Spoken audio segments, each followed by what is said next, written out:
বাদু আলহামদুলিল্লাহ ওয়াসসালাতু ওয়াসসালামু আলা রাসূলিল্লাহ ওয়া আলা আলিহি ওয়া আসহাবি আজমাইন। আজকে এমন একটা মাসের জন্য অপেক্ষা করছি, যে মাসটা গোটা পৃথিবীর সকল সময়ের সকল মুহূর্তের মধ্যে একটি শ্রেষ্ঠতম মুহূর্ত এবং মাস। এটা হলো রমাদানুল করিম। আল্লাহ সুবহানাহু ওয়া তাআলা এটাকে মর্যাদাবান, মর্যাদাশীল করার জন্য পৃথিবীর শ্রেষ্ঠতম কিতাব দান করলেন, কোরআন দান করলেন। মর্যাদাশীল, মর্যাদার চূড়ান্ত শিখরে চলে গেল। এই মাসটা হলো রমাদানুল করিম। আমাদের সামনেই গোটা পৃথিবী যখন তার গতি হারিয়ে ফেলেছে, নীরব হয়ে গেছে গোটা পৃথিবী, কারো কোনো কাজ নেই, মনে হয় অলস জীবন সবার। আল্লাহর ক্ষমতা, গোটা পৃথিবীর মানুষ ব্যস্ততায় এমন পর্যায়ে চলে গেল, ভুলে গেল নিজেকে, ভুলে গেল নিজের মাবুদকে, ভুলে গেল তার দায়িত্বকে, ভুলে গেছে তার আসল কর্মকে। আল্লাহ সুবহানাহু ওয়া তাআলা মানুষকে তখন এমন পরিবেশ এখন দান করে দিলেন, সব ব্যস্ততা হারিয়ে মানুষ এখন অবসর জীবন, মনে হয় অবসর জীবন, আর কাজ নেই। সাহসও হচ্ছে না বের হই, সাহসও হচ্ছে না নিজের কর্মস্থলে যাই।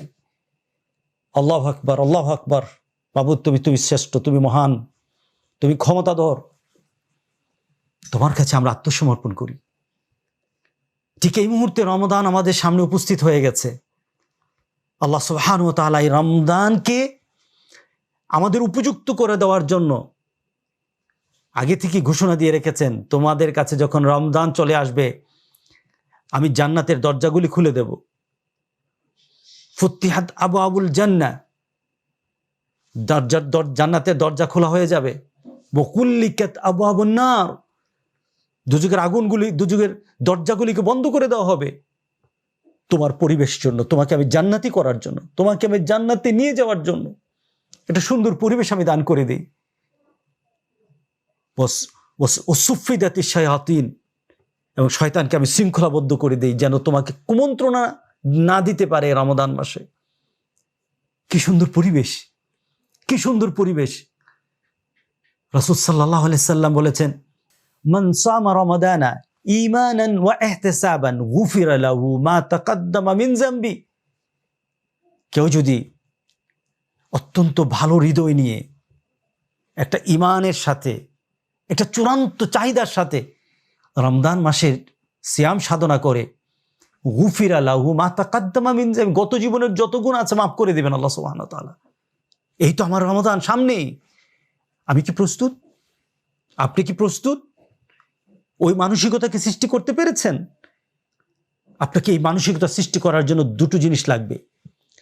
রাসূল সাল্লাল্লাহু আলাইহি সাল্লাম বলেছেন যে যার নিয়ত নেই, রমাদানের নিয়ত যার হয় না, তার সিয়াম কবুল হবে না। রাসূল সাল্লাল্লাহু আলাইহি সাল্লাম বলেছেন, মান লাম ইয়াজমি সিয়ামা ক্বাবলা আল ফজর ফালা সিয়ামা লা।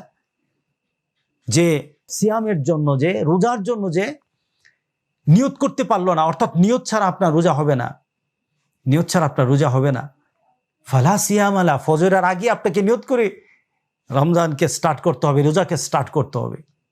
এটা হলো নিয়তের বিষয়। দ্বিতীয় হলো, আপনি কি প্রস্তুত নিয়েছেন আল্লাহ এবং রাসূল যেটাকে নিষেধ করেছে ছেড়ে দেওয়ার?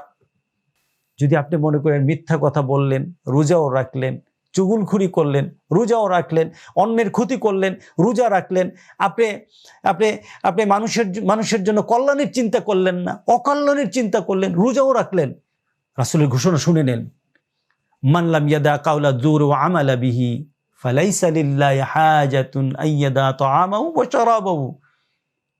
যে খারাপ কথাকে ছাড়তে পারলো না, খারাপ কাজ ছাড়তে পারলো না, রাসূল বলছেন তার জন্য আল্লাহর কোনো প্রয়োজন নেই খাওয়া দাওয়া থেকে দূরে থাকবে। সে খাওয়া দাওয়া থেকে দূরে থাকবে, সিয়াম সাধনা করবে, এইভাবে সিয়াম করবে, সে রোজা রাখবে, এটা আল্লাহর কোনো প্রয়োজন নেই। সুতরাং প্রস্তুতি নেই।